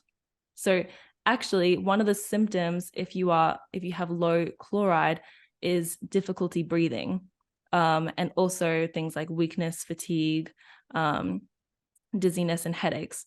And that is because you're not getting enough oxygen. And they say that it's very dangerous for a woman that's pregnant to be on a low salt diet because the fetus could not be getting enough oxygen because of mm, this chloride shift process in the body. And both sodium and chloride also are vital for carrying nutrients into every cell of our body and carrying waste out. So if we're talking about detoxing, nourishing the body through diet, but then cutting out salt, we're eating all this food, but we need sodium chloride to be bringing the nutrients into all the cells of our body. So I definitely think that even how I said that caffeine has got a little bit of a conspiracy behind it of why it's pushed to the public, there's definitely a sort of conspiracy behind why salt and why we're told to reduce salt intake. yeah, Because we got to and that remember that it's the health professionals that are telling everybody don't eat lots of salt. They say it's linked to blood pressure, to heart disease, but there are so many studies that are telling you that it shows that that's false. So first of all, the 1988 Intersalt study, that was to show the correlation between intake of salt and blood pressure. And what that study showed is that the highest number of individuals consuming up to 15 grams of salt per day had lower blood pressure than those who are on a low salt diet. So there shows no correlation there. And it actually shows that if you are consuming more salt, you'll have lower blood pressure. And that is because if you are consuming less than the recommended dose, which is 4 grams of salt per day, is what they say to have, then that means that your kidneys will start producing the enzyme renin, because it doesn't want to be pulling sodium from your bones, like I mentioned before. But during that process, the blood thickens, and that is how your blood pressure goes up. And then for heart disease, that's also been proven to be incorrect, because one study I'll mention is there was a meta-analysis of 7 studies that included over 6,000 people. And it showed no evidence of increased risk of heart disease with high levels of salt consumption. And in fact, it showed that if you are on a low salt diet, you have a 56% increased chance of heart failure. And the low salt diet is less than 1 teaspoon of salt per day. So there's no correlation there. So then what's the reason that we're told to stop eating salt when we are human batteries? Salt is, they say it's an explosive, but is it going to explode inside our body? It's because we're running on electrical impulses. That's why salt is necessary for firing nerve cells. And not only that, we also, I lost my train of thought. But yeah, basically that is my mostly what I have to say about it. I could go on forever about what we need sodium for, what we need salt for. It doesn't even end there. Yeah. I don't know. It's just hard because there's a lot of conflicting information, and the raw community seems to be in consensus that salt is bad, and it seems like they've already made their choice. But this is really interesting. I'll do the experiment and see, because I mean that's just the best way to do it. See how you feel. Yeah. And I feel like salt. Exactly, yeah. I mean, with raw primal, a lot of times people will feel worse because they're gonna detox. But with salt, I feel like it's more likely that I'll be able to get a pretty quick response. Like I'll be able to assess it kind of fast, maybe within a week, and figure it out. So yeah, I'll but definitely yeah, do it that. can't be, obviously, it's like unrefined salt, sea salt, Yeah. like all that, Right. because the table salt is absolutely terrible. That is going to cause all those problems that they're saying salt is causing, but unrefined salt doesn't do that. The table salt, when they heat it to 650 degrees Celsius, which is 1200 Fahrenheit, it's completely changing the structure of the salt, and it actually makes the salt have sharp edges because it's heated to that degree. And so that when it's running through your veins isn't very safe for Yeah, I'd your bloodstream. imagine. So they bleach it, they add anti-caking agent, which has aluminium in it to make it pour better. And this is where we'll see all the heart disease, the liver problems, inflammation, when salt is actually shown to reduce inflammation, unrefined salt, but then table salt causes inflammation. So there's a huge difference in those two. It's really interesting. Yeah, I'll look into it more. I want to pivot a little bit and talk about some other things that people usually learn as they start to eat more raw meat. I mean, I found that when I was carnivore, I was still a little bit in the matrix, you could say, and then I started eating raw meat, and then I start really opening my eyes to what's actually going on. And there's probably multiple reasons for that. One being I could think clearer when I eat raw meat, and two being you're in a different community of people who know a lot more. The carnivores are They still a little definitely bit. are. They are. I noticed that as well. And I feel as though what you've really done is you've started speaking not only your own truth, but like the truth. And I feel like a lot of people, it's so for someone like me who has been like seeking truth since 16, like it's been a long time, but we see that and we support that, but there's so many people that just aren't ready for it. And I feel like those are the people that are targeting you for, your raw diet or caffeine, but all you're doing is like speaking truth, for example. I feel like that's what we're seeing a lot. Yeah, I think that's part of it. I also think so. Part of it is that some people are not ready. Part of it is that the truth is not for everyone. So That from too, what yeah. I've understood, it's just the truth is just not for every single person out there, and it's not No. possible for it to be. It's for a select few people who, in my opinion, I view it as the people who are destined for it, like supposed to know it. Yeah. And I it's just believe. it's a small group of people. So right, so we start to learn more things as we start eating this way and understanding the world better. Yeah. So what was that timeline like for you? I mean, as you're starting to eat raw meat and just learning about health. At what point do you come across germ theory? We can start there. Um, so I came past the germ theory quite a while ago. Interesting. I think I came across that way before raw meat, but I just hadn't associated raw meat with the fact that you like wouldn't get sick from it because you don't catch viruses. Sure, I just sure. hadn't made that connection yet, but I had um come across it a long time ago because it was way back in March 2020, like when the whole thingo started, that Mm-hmm. I began like listening to these um two specific people, like as you call them truthers, and these two were the ones that talked about the train theory quite a lot. So because I had already been listening to them and they were talking about the train theory, I started learning about that because when the false virus came out that is a complete hoax, you can't even catch a virus, that's when I knew about it straight from the get-go because I knew from the beginning, well, you can't catch a virus. So it's like I knew about the train theory quite a long time ago. Um, and I've definitely, researched a lot about it because I found it so fascinating, especially coming across that. But then, it's not something that I've, for the whole two and a half years that it's been, haven't been like so deeply studying it every single day. But I have, yeah, quite a lot of knowledge accumulated from that, especially having started looking into it such a long time ago. Nice. Yeah. So why can't we pass viruses on to other people? How do you know? How we can't pass them on. Mm-hmm. Yeah. So, first of all, a virus has never been actually isolated, and it's never been shown to have a nucleus or a respiratory system. And bacteria have these things. That's what makes them living. We can transfer bacteria from person to person, although they've never been shown to cause disease. They're at the site of disease because microbes always seek their favored habitat, which is diseased tissue. So they'll always be at the site of disease, but they're not actually causing the illness. It's kind of like the whole cholesterol story. Cholesterol is always at the site of inflammation, but it's reducing the inflammation. It's not actually causing the problem. Mm-hmm. We've got the same story going here, the same narrative. So with viruses, they act a little bit differently to bacteria, molds, and parasites, which can be transferred, but they aren't going to be the cause. What viruses are they are produced within our own body, and they are designed to eat up toxins. So they're non-living, they're just cells. They're a type of cell in our body, and our body produces them on its own. You can have a viral infection and share a cup with someone else who's healthy, they're not feeling anything, and they're not going to catch anything from it.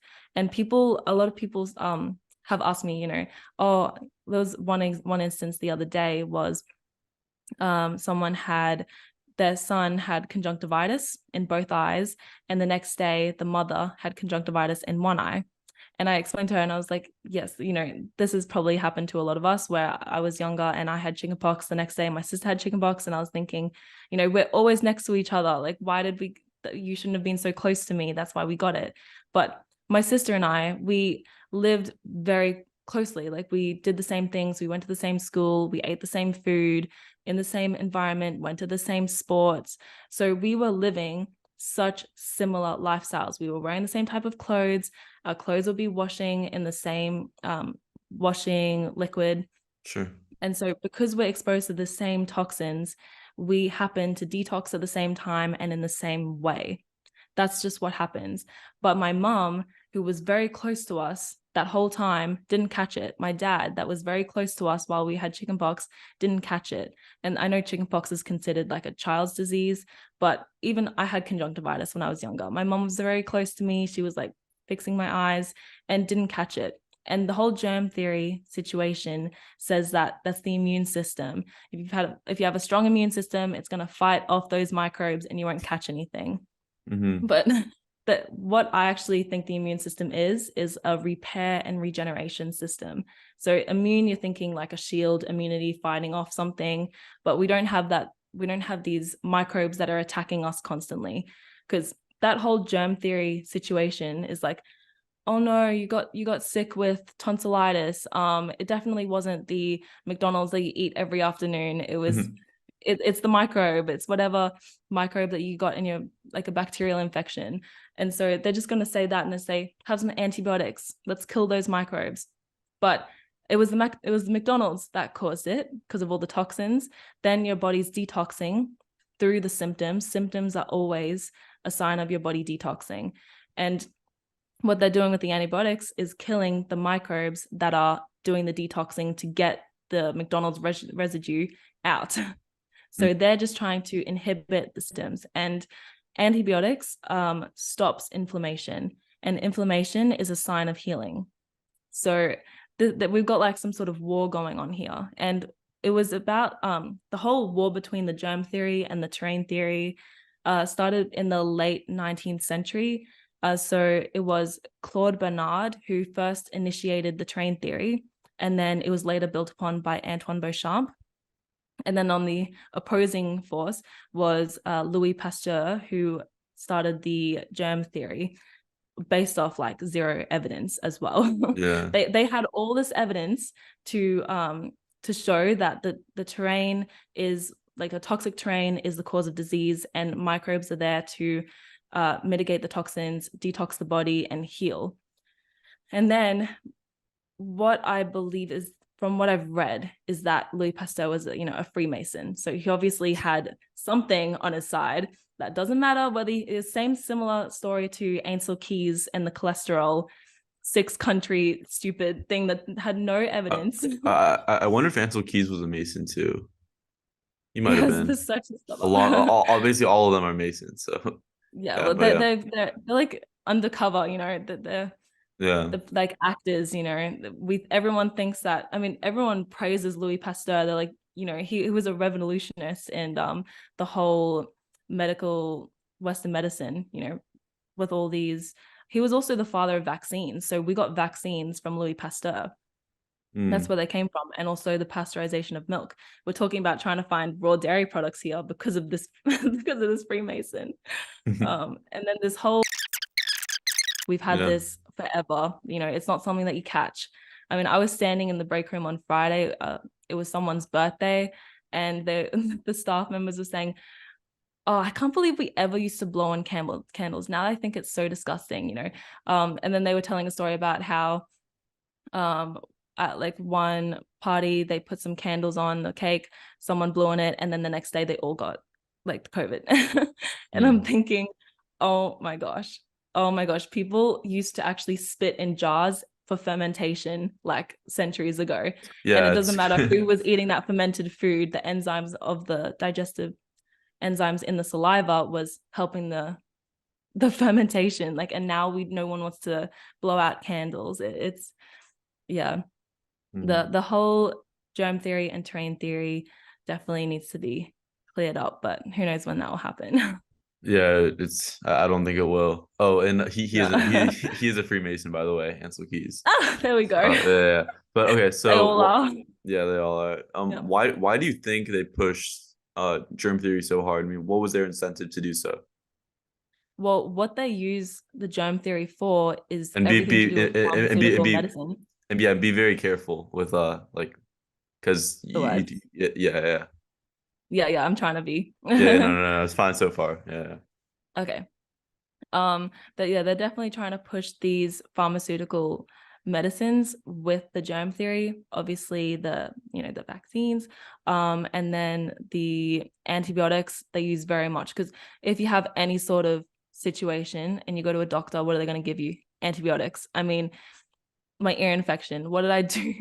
I just lied on my side and put some saline water in my ear, and it went away in half the time that Google told me it was going to go away, just Yeah. because and yeah, salt water's been used as medicine for millennia. Like when we have a sore throat, we gargle with salt water. But if you go to a doctor, all they'll do is give you antibiotics, and that's just going to suppress the symptom.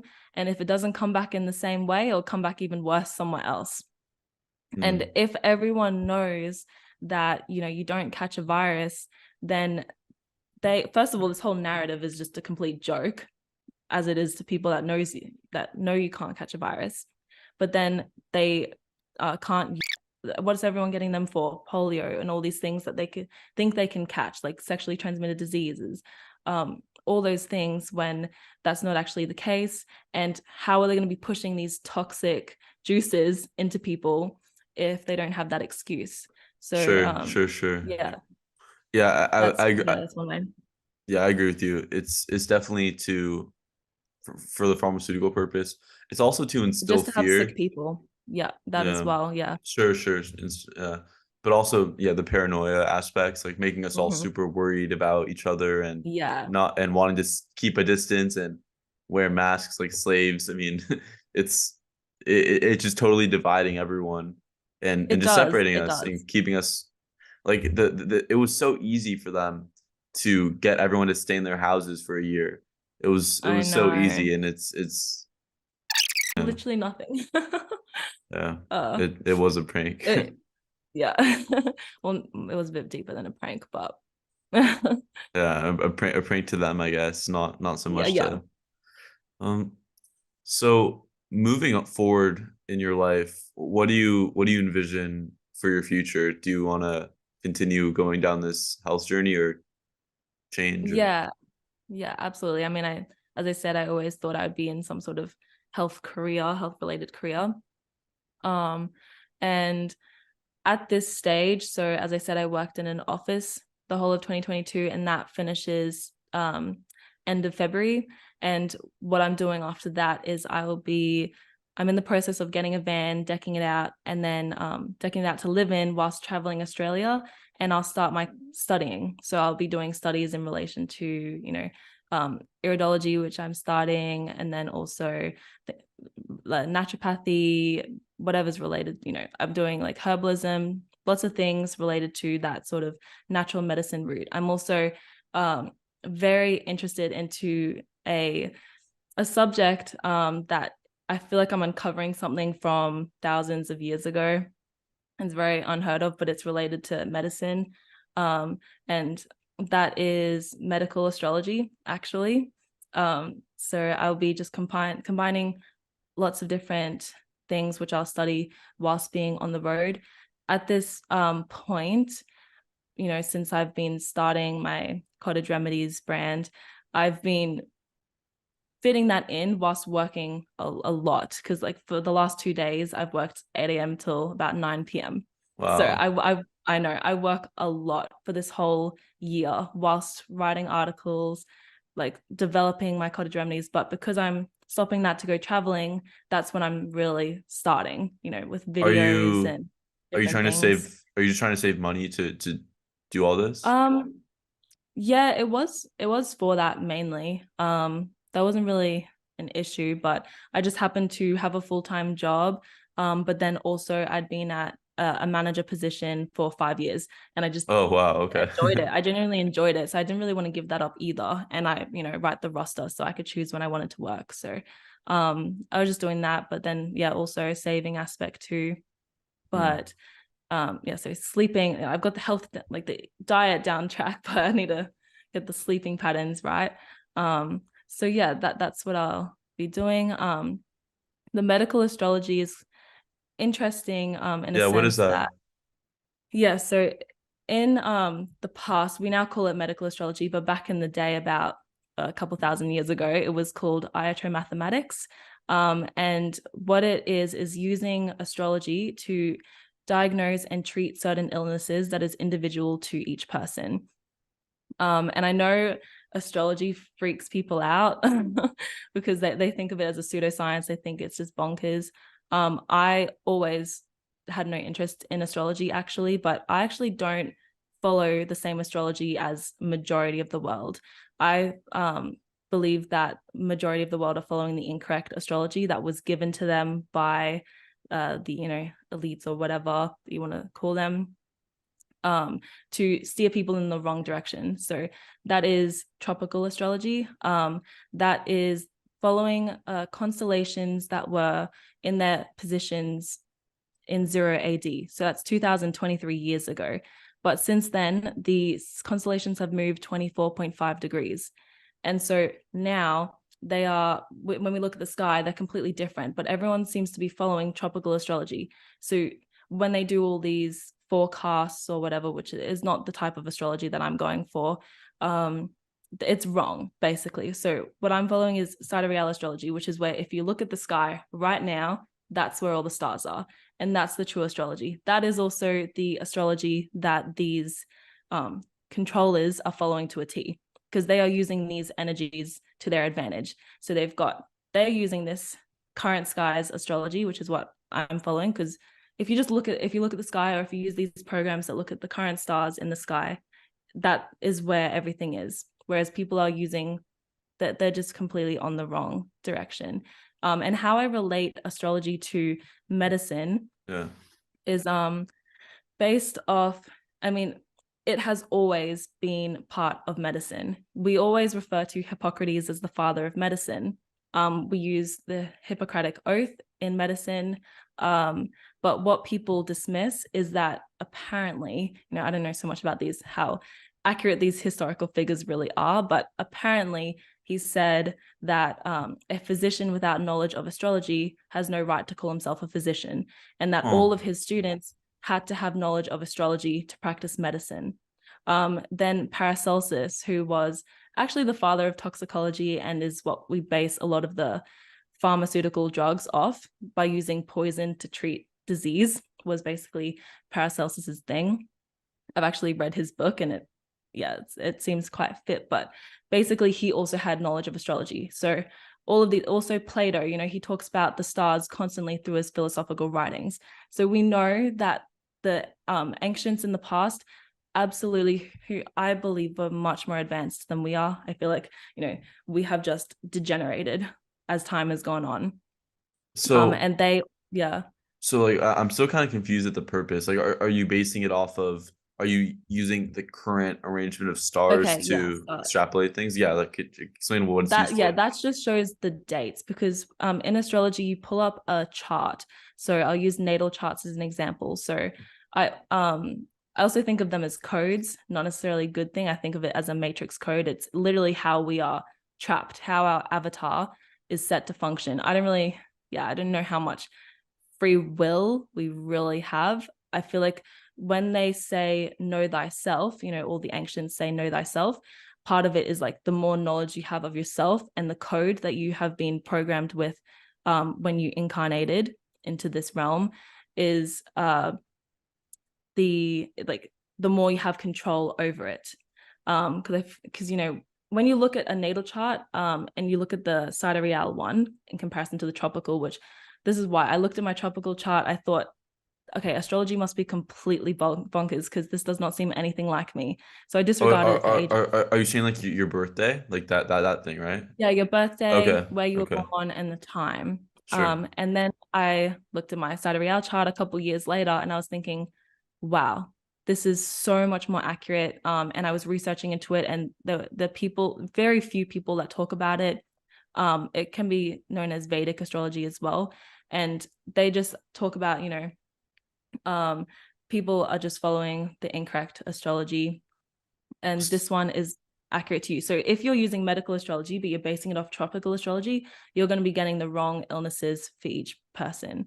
And okay, so I'll explain to you how that works. So so you look at the natal chart, you've got all the 12 zodiac signs, all the planets, you've also got degrees, the houses, 12 houses, and they all mean their certain things. And basically, when you look at the natal chart, you'll see the placements of everything. And exactly where everything is placed can show you what diseases you're most likely to have in your lifetime, or you can use it to know when and how to treat it based off Schussler's cell salts or different, you can use nutrition and everything else. But it basically is like a way to look at the body. It's like iridology. We'll use the eye to look at the body to see what's going wrong, and then we know how to treat it. It's the same way, and it's using your life, like your body as well, because each sign of the zodiac is linked to a certain part of the body. Aries is the head, Taurus is the throat, Gemini is like the arms and the lungs. Then we've got Leo is the heart, and so on. We've also like Virgo is the stomach, and it goes all the way down to Pisces at the feet. So then when you look at that, then you also learn which planets are related to certain parts of the body, and it goes so much deeper. Like Scorpio is a nose, but Scorpio is also the genitals. So everything from the blood to like a cell of the body is associated with a certain sign. And then you got to look at where everything's placed. So there's malefic planets, benefic planets, and depending on their aspects, whether they're squaring, which is a challenging aspect, and it's quite complicated because it is an ancient science. It's actually very complicated, and it's not common today at all. Like I really can't really find many people that study it. Well, So I could this see, is why I'm no, I can this see is why I'm people. teaching myself. Yeah. And so what I do is I'm just digging up, like I go on to Forgotten Books, the site, and just dig up all these books written in 1800s, early 1900s and previous. Like Paracelsus wrote his book so long ago. And so Yeah. I read those books, and they're long, they're 500 pages, however many pages. And I teach myself based off the books written by these people. One of the I would say the greatest authors in this field was George Carey, and he was a doctor.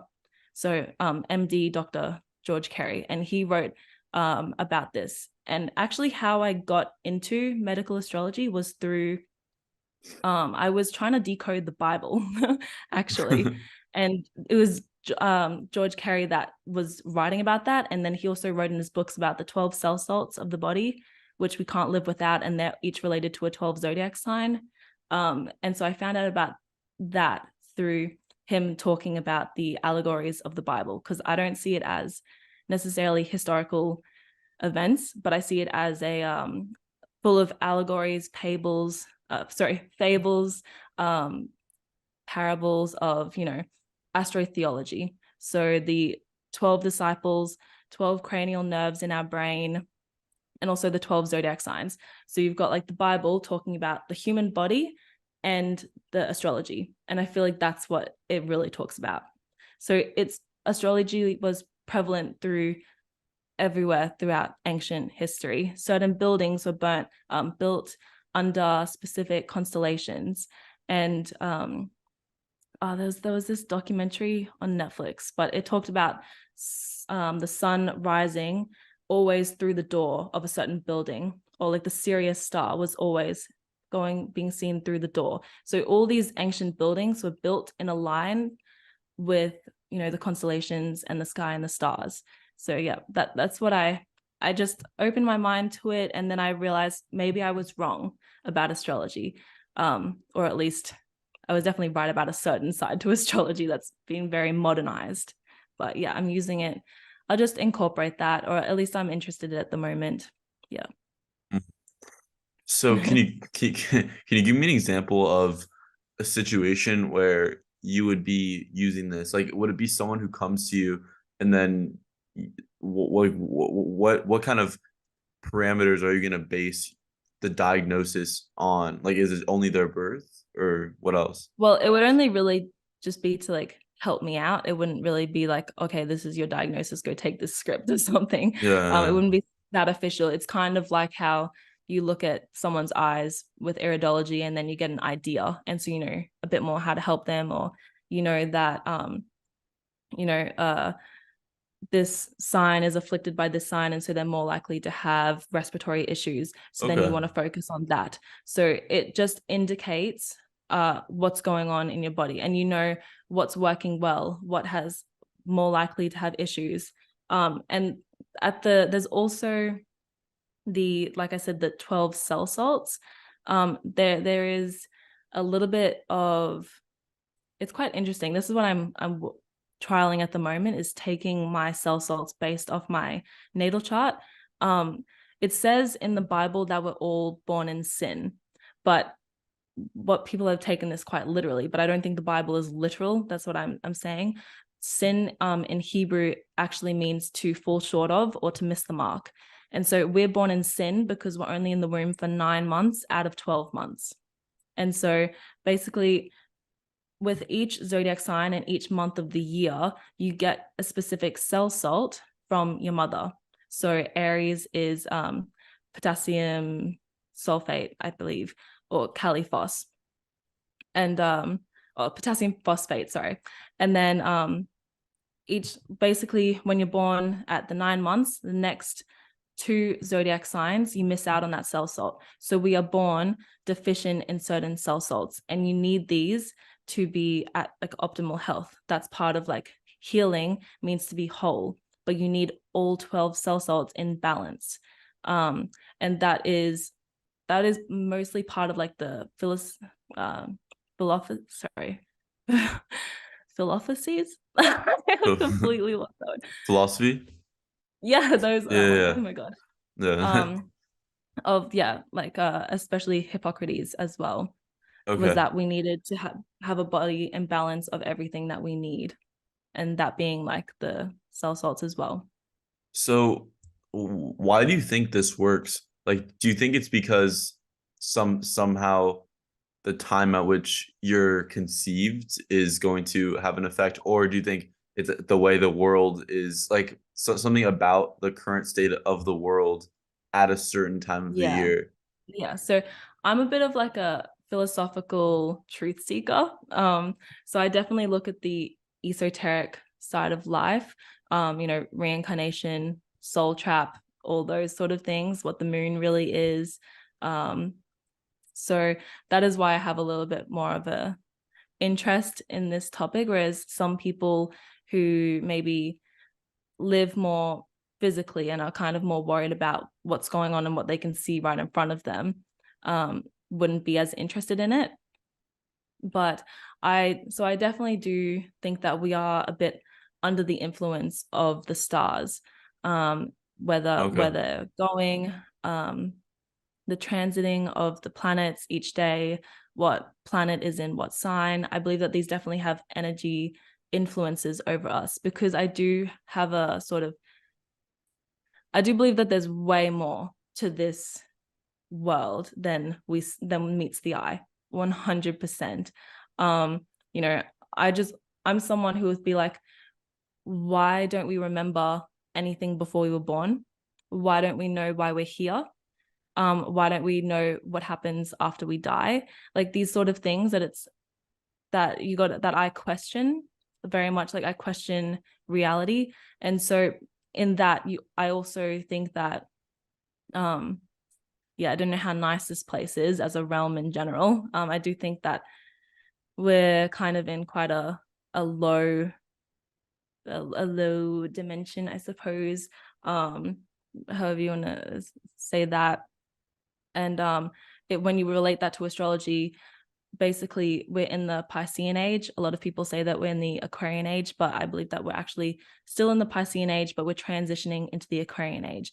And this is how you see that we must be under the influence. So the Piscean age is the age of religion, blind faith, illusion. It's ruled by Neptune. So delusion, being like everything that we see, a lot of people that haven't awakened. And then the people who have awakened are aligning with the Aquarian age, which we are transitioning into. And that is the age of I know. Piscean age is I believe, but the Aquarian age is I know. It's truth. And I feel like a lot of what is really going on behind all these, these, what would you call them? Everything that people search with conspiracies, what's really behind what's going on in the world is to keep them in power. But they know that they're under the influence of the stars. And so they know that as soon as we reach the Aquarian age, where everybody, I believe that the dormant cells within our brain will become active again. We will come out of the depths of the water, because Piscean age is mutable water. So that is why it says in the text that we're in the abyss. In ancient texts, they say we're in the abyss, which some people could say like it's hell, it's just a low dimension. But what that is the Piscean age, which is mutable waters. It's the 12th zodiac sign. It's the age of illusion and deception. And then so we are going into the age of I know. It's the age of everyone working together, networking, very much equality, and everything to do with truth. That is why we're seeing the cusp of lies and truth, because we are transitioning. But we are about 5 to 10 degrees away from the Aquarian age. So that is about 300 to 700 years, which is quite a lot. So we're not there yet at that age where the people in power today, they won't be in power anymore. They can't be in power in that age because everyone will know the truth. They will know, they will be in their know, and they won't be controllable anymore. But because we are in the age where they can create a narrative and everyone will believe it because of blind faith, they have been able to keep in control since about the Leo age, which is a long, long time ago. But with they're using symbolism. That's why we have all these logos. We have like Mercedes chrome, the Gmail symbol of the Masonic apron. Like we have all these symbols that they're targeting our subconscious mind to change the way that we think, because the mass is what creates the reality. And so they're trying to change the way we think. They're trying to use geoengineering to change the seasons because they don't want us moving forwards into the Aquarian age. Because the more people that align with the Aquarian age and with truth, seek truth, are the more that they will lose power and lose control.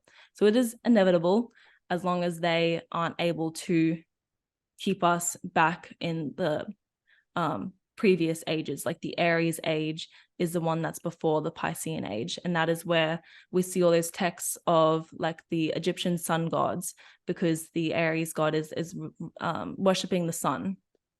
So yeah, I definitely think that it has great influence over us. I've actually heard a lot of what you said. I haven't been able to piece it all together yet at all, but I've heard lots of bits and pieces of what you're talking about. But Yeah. to the audience, it's going to be very unfamiliar. It's a tough thing to get into. It's very Yeah, it complicated. is definitely. Um, yeah. So what do you value? What would you say you value most in your life? Yeah. Well, I would probably put it down to like three things. So obviously family and the relationships you make in your lifetime, like strong bonds with people, because when you make it to the end of your life, what you'll look back on and remember the most is the memories that you made with people, not necessarily what you had. Yeah, yeah, And the I agree. items, yeah, it's very much like, were you happy in your relationship? Did you have children that you loved and you raised the best you could? That is what I really treasure and cherish a lot. That I am very, lucky to have the family that I have, because it's so common today, the family problems that we were seeing, Yeah, relationships breaking up. So I was very lucky in that circumstance, and still am there. It's like my family are very close with each other. So I treasure that a lot. I really value that.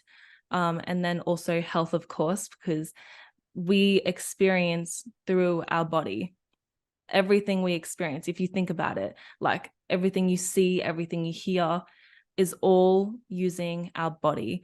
And if your body is trashed, full of toxins, if it's not functioning properly, if it's sick, then it's going to become more like a prison than a temple, for example, because you're not able to function and live life the best that you can.